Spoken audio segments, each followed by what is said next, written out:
Assalamualaikum warahmatullahi wabarakatuh. Salam guru penggerak. Perkenalkan, saya Hamsyah Yusuf, calon guru penggerak angkatan 7 Kabupaten Maros. Saat ini saya bekerja di UPT SMA Negeri 14 Maros. Video kali ini merupakan tugas koneksi antar materi modul 1.2 tentang memenuhi kebutuhan belajar murid melalui pembelajaran berdiferensiasi.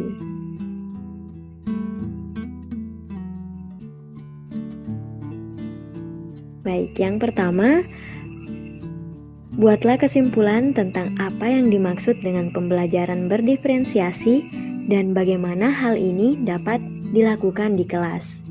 Baik, menurut Tomlinson, pembelajaran berdiferensiasi adalah usaha untuk menyesuaikan proses pembelajaran di kelas untuk memenuhi kebutuhan belajar individu setiap murid.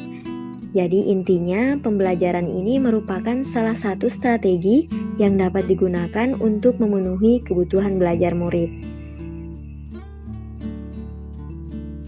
Pembelajaran ini adalah serangkaian keputusan yang masuk akal yang dibuat oleh guru untuk berorientasi kepada kebutuhan murid. Hal yang dapat dilakukan agar pembelajaran ini berjalan dengan baik adalah yang pertama, dibutuhkan kurikulum yang memiliki tujuan pembelajaran yang didefinisikan secara jelas.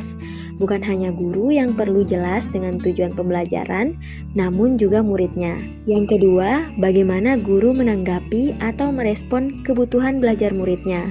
Bagaimana ia akan menyesuaikan rencana pembelajaran untuk memenuhi kebutuhan belajar murid tersebut.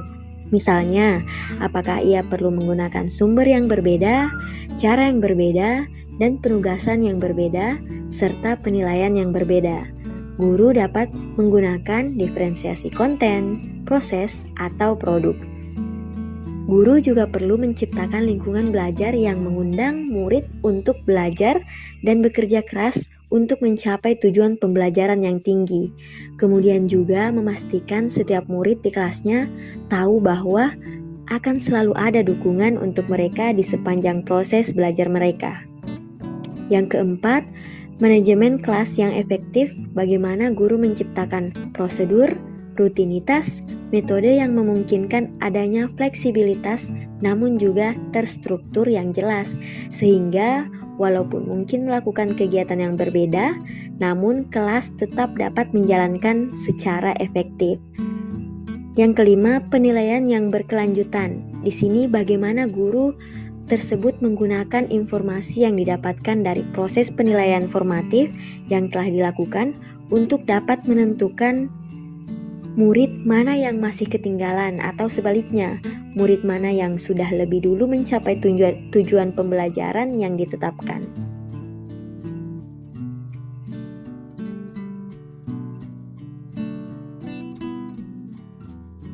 Baik, selanjutnya jelaskan bagaimana pembelajaran berdiferensiasi dapat memenuhi kebutuhan belajar murid dan membantu mencapai hasil belajar yang optimal. Selain itu, jelaskan pula bagaimana Anda melihat kaitan antar materi dalam modul ini dengan modul lain di program pendidikan guru penggerak. Kaitan dengan standar nasional pendidikan. Di dalam standar proses dijelaskan tentang kriteria minimal proses pelaksanaan pembelajaran yang harus dilakukan guru. Salah satunya terkait dengan rencana pelaksanaan pembelajaran atau RPP. Dalam pembuatan RPP terdapat beberapa prinsip yang harus diikuti, di mana salah satunya adalah bahwa perencanaan pembelajaran harus dilakukan dengan memperhatikan perbedaan individu setiap peserta didik.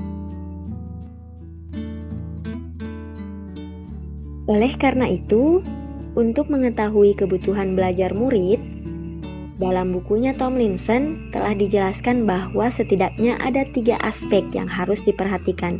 Yang pertama adalah kesiapan awal, yang kedua minat, dan yang ketiga adalah proses belajar.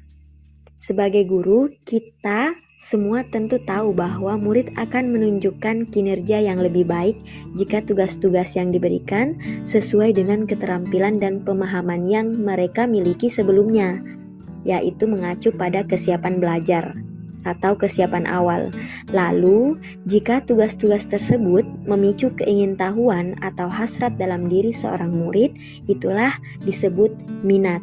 Dan jika tugas itu memberikan kesempatan bagi mereka untuk bekerja dengan cara yang mereka sukai, disitulah tercapai profil belajar. Oke, koneksi antar materi dari program guru penggerak. Pada modul 1.1 telah dipaparkan tentang filosofi pemikiran Ki Hajar Dewantara.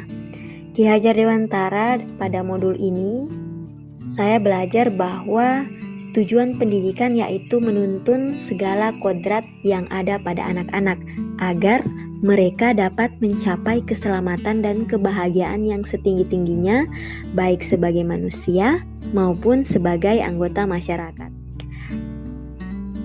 Oleh sebab itu, pendidikan itu hanya dapat menuntun tumbuh atau hidupnya kekuatan kodrat yang ada pada anak-anak, agar dapat memperbaiki lakunya, bukan dasarnya, hidup dan tumbuhnya kekuatan kodrat anak.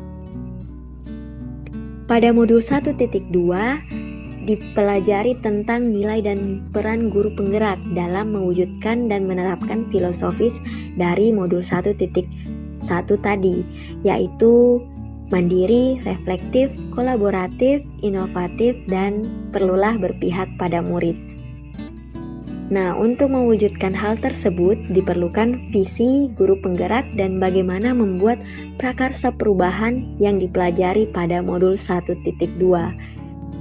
Dan perlunya kolaborasi semua warga sekolah untuk menciptakan budaya positif dalam menciptakan lingkungan yang membuat murid bahagia dan mengikuti pembelajaran, yaitu modul 1.4 tentang budaya positif.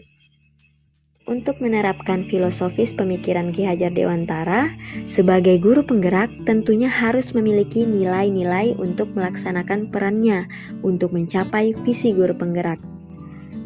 Dan sangat dibutuhkan kolaborasi untuk menciptakan budaya positif agar tercipta pembelajaran yang berpihak pada murid dan tentunya ini memenuhi kebutuhan belajar semua murid. Dan dengan hal tersebut, di sinilah diperlukan strategi. Salah satunya adalah dengan pembelajaran berdiferensiasi. Baik, sekian penjelasan saya, semoga berkenan. Saya mohon maaf atas segala kekurangan dalam penyampaian kesimpulan untuk koneksi antar materi ini, namun semoga dapat menginspirasi Bapak Ibu. Sampai jumpa di video selanjutnya. Wassalamualaikum warahmatullahi wabarakatuh.